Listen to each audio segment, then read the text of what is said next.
묵상 집으로 오늘 본문과 내일 본문은 유대인들의 폭력성과 종교적 위선을 매우 강조해서 기록하고 있습니다.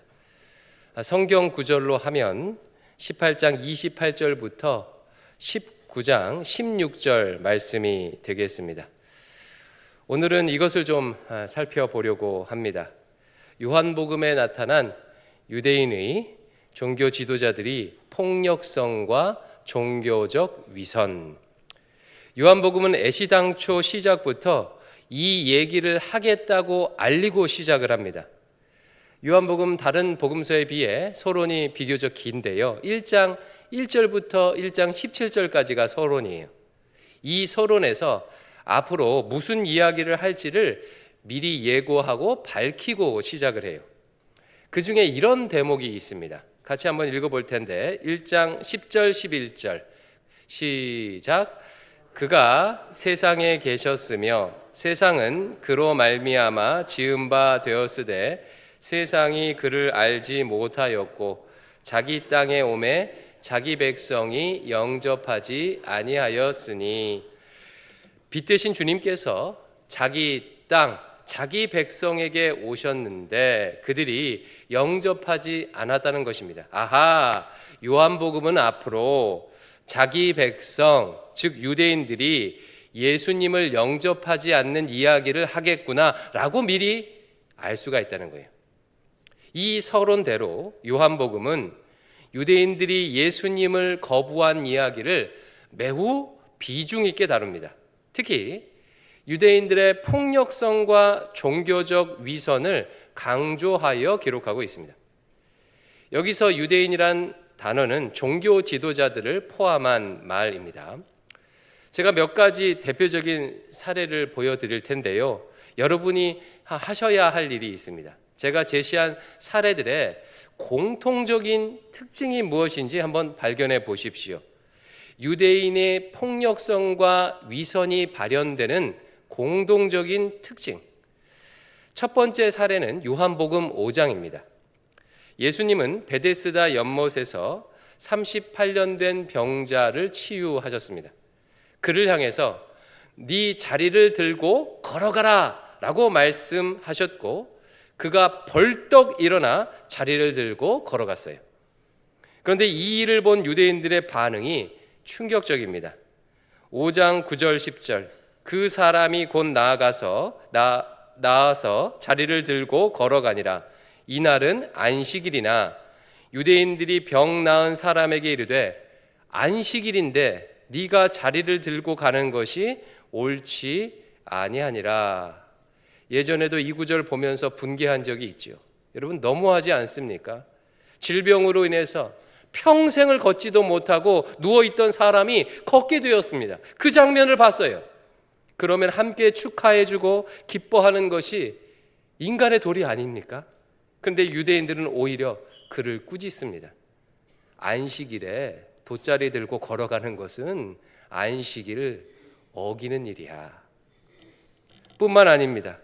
38년 된 병자를 치유하신 예수님을 이렇게 대합니다.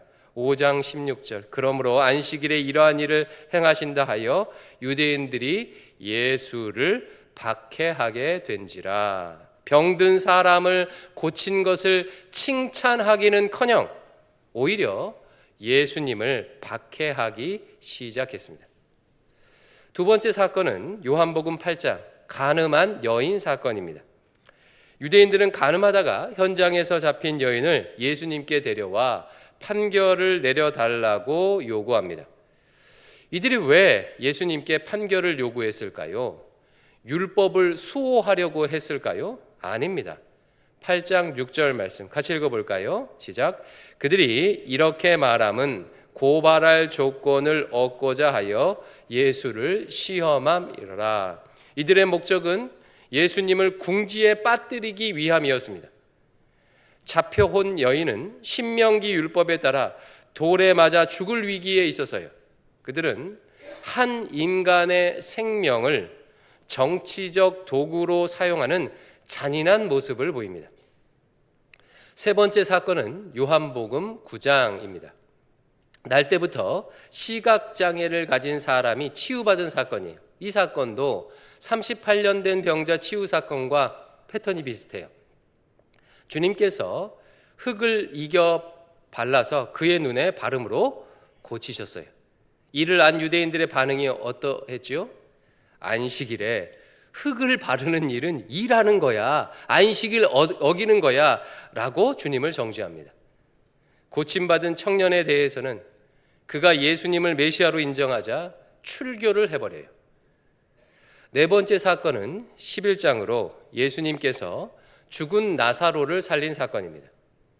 주님께서 예루살렘에서 2km밖에 떨어지지 않는 베다니라는 동네에서 죽은 나사로를 살리십니다. 나사로는 이미 죽은 지 4일이나 되어서 시체 썩는 냄새가 나기 시작했는데 주님께서 그를 살리세요.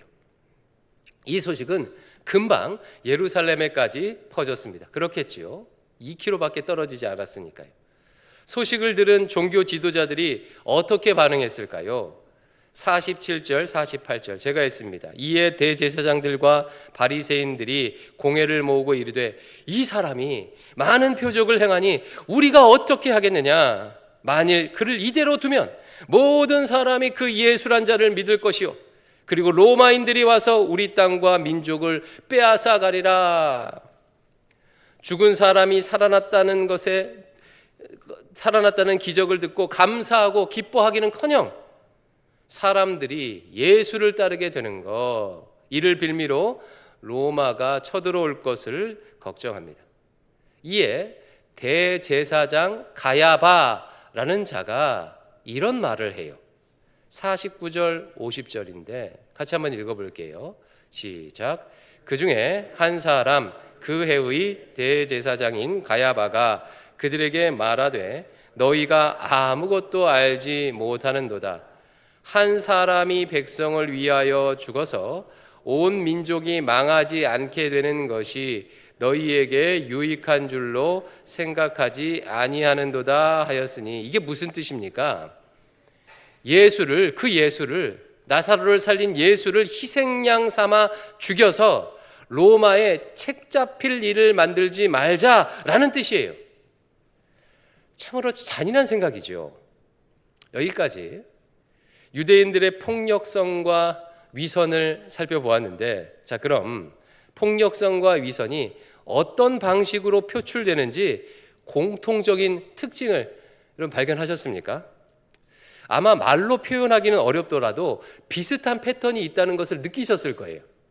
제가 그것을 사회학적인 용어를 빌려서 세 가지로 한번 정리를 해보겠습니다. 첫 번째는요, 유대인들이 보여준 폭력성의 공통적인 특징은요, 낙인 찍기입니다. 낙인 찍기. 유대인들은 예수님께서 행하신 선한 일을 보지 않고 안식일에 대한 장로의 유전을 어긴 것만 가지고 낙인을 찍었어요.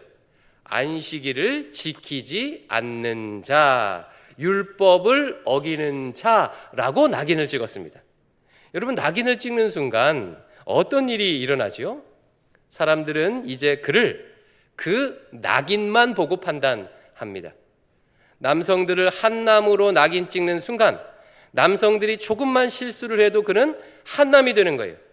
여성들을 페미니스트로 낙인 찍는 순간 어떤 여성이 조금만 개혁적인 말만 해도 그녀는 급진 페미니스트가 됩니다.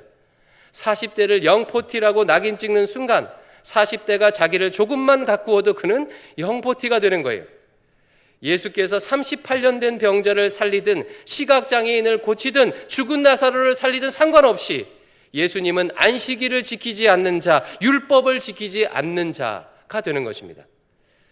두 번째 공통적인 특징은 생명경시입니다. 여러분, 생명경시가 무슨 뜻이지요? 생명을 가볍게 여긴다는 뜻이지요.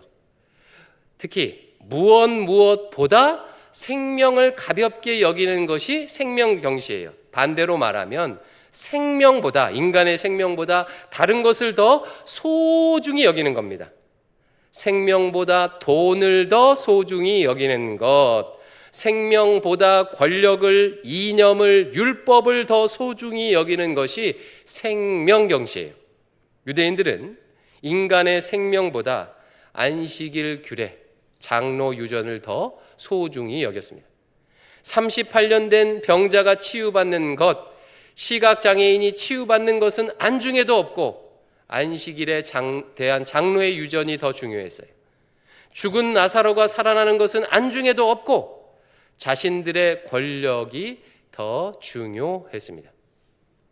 이란 땅에 사는 사람들의 생명은 안중에도 없고 자신들의 달러 패권을 더 중요하게 생각하는 것, 여성들의 생명은 안중에도 없고 히잡을 쓰는 것을 더 소중하게 여기는 것, 난민, 무슬림, 동성애자, 북한 사람의 생명은 안중에도 없고 그들이 나의 종교적 신념과 다르다고 인간의 존엄성을 무시하는 것, 이것이 생명경시입니다.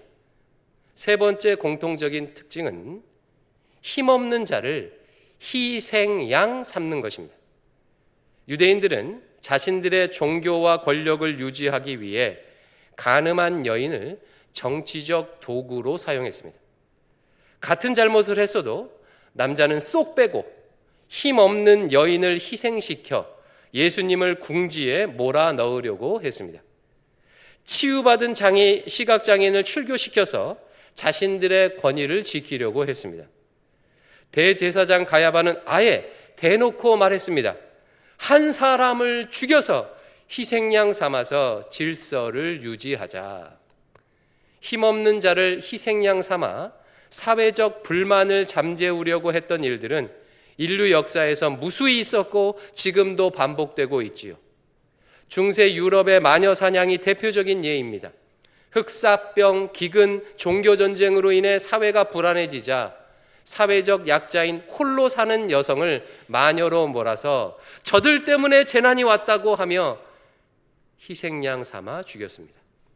1923년 일본에서 관동 대지진이 일어나 민심이 흉흉해지자 일본 경찰은 조선인이 우물에 독을 탔다는 유언비어를 퍼뜨렸고 일본인들은 자신들의 분노를 조선인들에게 쏟아 부었습니다. 조선인을 희생양 삼았습니다. 최근 한국교회도 마찬가지인 것 같습니다.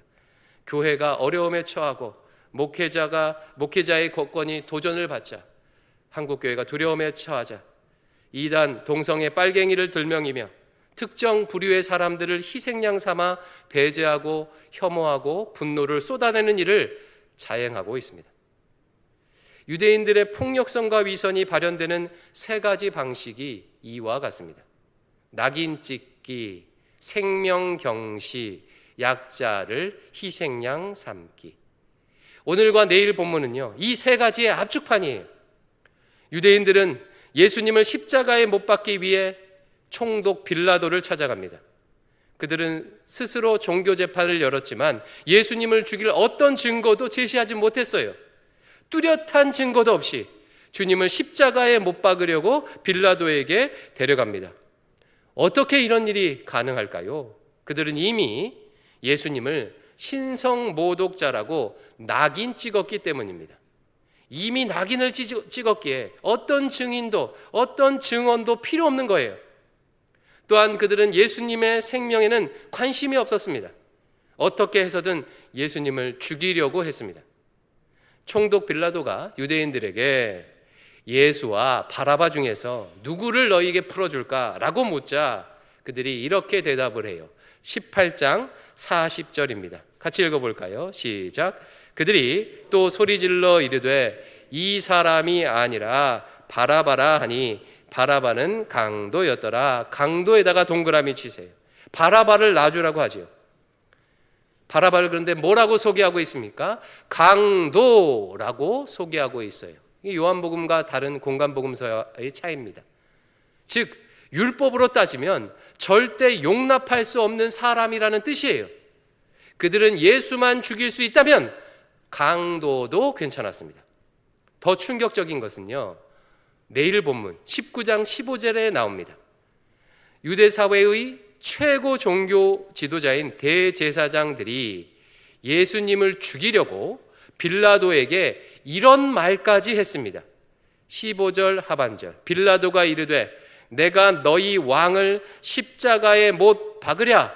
대사장들이 대답하되 가이사 외에는 우리 왕이 없나이다 하니.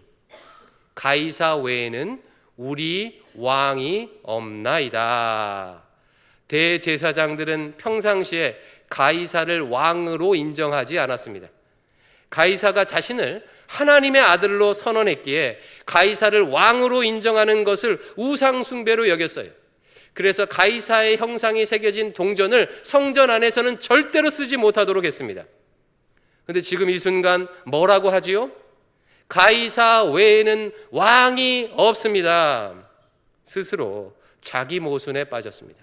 우상 숭배를 자행하고 있습니다. 왜요? 예수님을 죽이기 위해서요.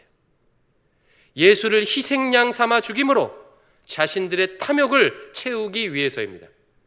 이렇게 그들의 폭력성과 종교적 위선은 예수님을 십자가에 못 박는 순간에 절정을 이룹니다. 그런데요, 이렇게 보고 나니까 질문이 하나 생겨요. 여러분, 어떻게 하나님을 믿는 사람들이 이런 끔찍한 짓을 아무렇지도 않게 저지를 수 있는 걸까요? 그들에게도 신앙 양심이라는 게 있고 그들도 하나님의 말씀을 배운 사람들입니다. 근데 어떻게 이렇게까지 폭력적일 수 있을까요? 이것이 가능한 이유가 오늘 본문 28절에 나와요. 18장 28절. 우리 같이 한번 읽어보겠습니다. 그들이 예수를 가야바에게서 관정으로 끌고 가니 새벽이라. 그들은 더럽힘을 받지 아니하고 유월절 잔치를 먹고자 하여 관정에 들어가지 아니하더라. 그럼 이 말씀 무슨 얘기인지 아시겠습니까? 유대인들이 예수님을 재판해 달라고 빌라도에게 왔는데 빌라도의 관정 안에는 들어가지 않았대요. 왜일까요? 이방인의 집에 들어가서 이방인과 접촉을 하게 되면 하루 동안 부정해져서 유월절 잔치에 참여할 수 없기 때문이에요. 그러니까 관정에 들어가지 않았다는 것은 유월절을 지키기 위해서 그렇게 했다는 거예요.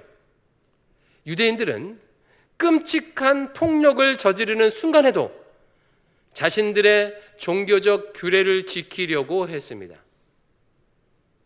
반대로 말해서요, 이는 종교적 행위로 인해서 자신들의 폭력성을 감췄다는 뜻이에요. 신자가 행하는 종교 생활은 긍정적인 측면과 부정적 측면 둘 다를 가지고 있어요. 종교 생활의 긍정적인 측면은 신앙에 유익을 준다는 겁니다. 우리는 일주일에 한 번 구별된 예배를 드리는 것으로 시간과 공간의 주인이 하나님이심을 신앙 고백합니다. 그것을 상기할 수가 있어요. 또한 구별된 예물을 드림으로 물질의 주인이 하나님이심을 인정하는 신앙 고백을 드리고 그것을 상기할 수 있지요. 새벽 기도하고 금요 기도하고 전도를 하는 것을 통해 하나님 나라의 역사에 동참할 수도 있고 신앙을 증진하는 데 도움을 받을 수도 있습니다. 반면 이런 종교 생활은 부정적인 측면도 있습니다. 종교 행위로 인해서 나의 죄를 덮는 것입니다. 죄책감을 더는 거예요. 일주일 내내 이기적으로 살다가 일주일에 한 번 예배드리고 헌금하는 것으로 할 바를 다 했다고 생각할 수 있습니다. 형제 자매를 마음속 깊은 곳에서는 미워하고 화를 내면서도 새벽 기도하고 있으니 괜찮다고 여길 수도 있습니다. 이러다 보니까 집에서는 가족들을 괴롭히면서도 교회에서만 경건한 척하는 위선이 가능한 것입니다. 이러다 보니 주일에 예배를 나오고 교회에 봉사도 하면서 동시에 바람도 피고 일터에서 불법이나 비리를 저지르고 형제 자매를 정죄하는 일도 가능한 것입니다. 종교적 행위로 인해서 진짜 죄를 보지 못하는 것이죠. 요한복음은 이것을 종교적 위선이라고 고발합니다. 생명 존중 없이, 약자를 향한 섬김 없이, 형제 자매의 발을 씻어주는 것 없이 하는 종교 생활은 위선이다. 자기 백성이 자기 하나님을 거부하는 행위다라고 강력하게 경고하는 것입니다. 말씀을 맺겠습니다. 오늘 말씀은 종교적인 열심이 있는 자가 얼마나 폭력적이고 위선적일 수 있는지를 보여줍니다. 예수님을 못 박은 자들은 다름 아닌 자기 백성이었습니다. 어쩌면 세상이 이렇게 혼란스러운 것은 주님을 믿지 않는 자들 때문이 아니라 하나님을 믿는다고 하는 자기 백성 때문일지도 모르겠습니다. 공교롭게도 며칠 전에 스스로 개신교인이라고 자부하는 미국의 국방장관은 공개석상에서 이런 말을 했다고 합니다. 나는 우리 병사들이 자비를 베풀 가치가 없는 자들을 향해 압도적인 폭력을 가하기를 기도합니다. 그에게 죄인을 살리기 위해 십자가를 지신 그리스도의 사랑은 어떤 의미일까요? 고난주간 둘째 날 우리 스스로를 돌아볼 수 있기를 바랍니다. 이렇게 새벽을 깨워서 기도할 만큼 종교 생활에 열심히 있는 나는 어디쯤에 서 있는가? 교회라는 이름을 가진 우리는 지금 어디를 향해 가고 있는가? 주님의 십자가 앞에서 정직하게 성찰할 수 있기를 축원합니다.